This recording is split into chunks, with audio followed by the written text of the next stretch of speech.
దాతలు గ్రామస్తులు సహకారంతో ఎల్లారమ్మ దేవాలయాన్ని అభివృద్ధి చేసుకోవడం అభినందనీయమని తణుకు ఎమ్మెల్యే ఆర్మిలి రాధాకృష్ణ అన్నారు.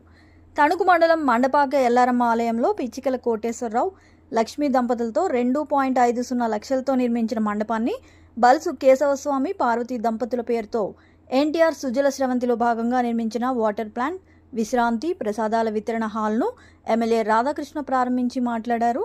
2014-19 హయాంలో తాను ఎమ్మెల్యేగా ఉన్న సమయంలో ఏర్పాటు చేసిన అన్నదాన కమిటీ ద్వారా దేవాలయ ప్రాంగణంలో నిత్య అన్నదాన కార్యక్రమాన్ని కొనసాగించడం అభినందనీయమన్నారు. దాతృత్వాన్ని అలవాటు చేసుకుని దాతలు ముందుకు రావడం ద్వారా ఎన్నో అభివృద్ధి కార్యక్రమాలు చేసుకోవచ్చునని తెలిపారు. తోటి వారికి సాయపడే విధంగా సంపాదించిన మొత్తంలో కొంత భాగం సేవా కార్యక్రమాలకు వినియోగించాలని కోరారు. అదే స్ఫూర్తితో బల్సు కేశవరావు, పిచ్చుకల కోటేశ్వరరావు కుటుంబ సభ్యులు అభివృద్ధికి ముందుకు రావడం అభినందనీయమన్నారు. అన్నదాత సుఖీభవ ఏదైతే ఈరోజు చంద్రబాబు నాయుడు గారు కూటమి ప్రభుత్వం ఇచ్చినటువంటి హామీకి అనుగుణంగా రైతు సోదరులందరికీ కూడా తణుకు నియోజకవర్గంలో దాదాపు 16,500 మంది రైతు సోదరులకి 11,50,00,000 రూపాయలు దాదాపుగా వారి ఖాతాల్లో 7,000 రూపాయలు చొప్పున జమ అయినటువంటి విషయాన్ని ఈ సభాముఖంగా తెలియజేస్తున్నా. ముఖ్యంగా ఈరోజు ఇంత పెద్ద ఎత్తున ఈ ట్రాక్టర్ ర్యాలీలో పాల్గొన్నటువంటి రైతు సోదరులందరికీ కూడా హృదయపూర్వకమైనటువంటి ధన్యవాదాలు తెలియజేసుకుంటున్నాను. దాదాపు 200 పైగా ట్రాక్టర్లు ఈరోజు మన తణుకు నియోజకవర్గంలో ర్యాలీగా గౌరవ ముఖ్యమంత్రి చంద్రబాబు నాయుడు గారికి కృతజ్ఞతాపూర్వకంగా కూటమి ప్రభుత్వానికి అభినందనలు తెలియజేస్తూ, ధన్యవాదాలు తెలియజేస్తూ ఈ ర్యాలీలో పాల్గొన్నటువంటి రైతు సోదరులందరికీ కూడా ధన్యవాదాలు తెలియజేసుకుంటున్నాను. అలాగే ముఖ్యంగా కూటమి ప్రభుత్వం ఏర్పడిన తర్వాత రైతు సంక్షేమం కోసం కూటమి ప్రభుత్వం పెద్దపీట వేస్తుంది. అధికారంలోకి వచ్చిన వెంటనే గత ప్రభుత్వం రైతులందరికీ కూడా బకాయిలు పెట్టి వెళ్లిపోయినటువంటి 1,600 కోట్ల రూపాయలని ఈ ప్రభుత్వం వచ్చిన తర్వాత చెల్లించడం జరిగింది. అదేవిధంగా మనందరం కూడా చూసాం, గత 5 సంవత్సరాల్లో సాగునీటి వ్యవస్థని పూర్తిగా నిర్వీర్యం చేశారు.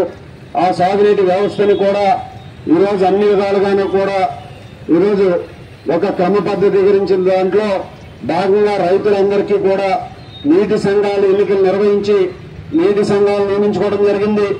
అదేవిధంగా గ్రామాల్లో కాలువల్లో ఉన్నటువంటి డ్రైనేజీల్లో ఉన్నటువంటివి వీడిని రిమూవ్ చేయడానికి ప్రత్యేకంగా నిధులు కేటాయించడం జరిగింది. కాలువల పూరికలు తీయడానికి ప్రత్యేకంగా నిధులు కేటాయించడం జరిగింది. ఈ ప్రభుత్వం వచ్చిన తర్వాత సారా గాని దారా గాని ఈరోజు ఏదైతే వచ్చిందో దాంట్లో రైతులు ఎక్కడ కావాలంటే అక్కడ ధాన్యం అమ్ముకునే విధానం తీసుకొచ్చింది.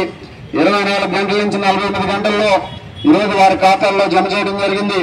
ఈ విధంగా రైతులకి ఎక్కడా కూడా విత్తనాల కొరత లేకుండా, ఎరువుల కొరత లేకుండా ఎప్పటికప్పుడు చర్యలు తీసుకుంటూ ఈ ప్రభుత్వం రైతులందరికీ కూడా అనేక సంక్షేమ కార్యక్రమాలను అందించడం జరుగుతుంది.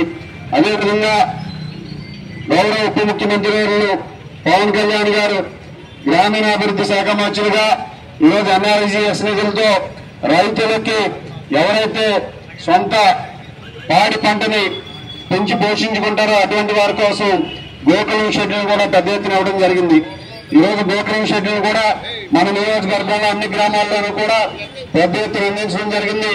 ఈ విధంగా రైతులకు కావలసినటువంటి అనేక సంక్షేమ కార్యక్రమాలు, అలాగే ఈరోజు కృషి ట్రాక్టర్లు కానీ ఇతర వ్యవసాయ యాంత్రీకరణ పరికరాలు కానీ అన్ని కూడా అందించి రైతులకు ప్రత్యేకంగా బడ్జెట్లో కేటాయింపులు చేసి ఆ రైతుల సంక్షేమానికి ఖర్చు పెట్టే విధంగా ముఖ్యమంత్రి చంద్రబాబు నాయుడు గారు ఈరోజు చర్యలు తీసుకుంటున్నారు.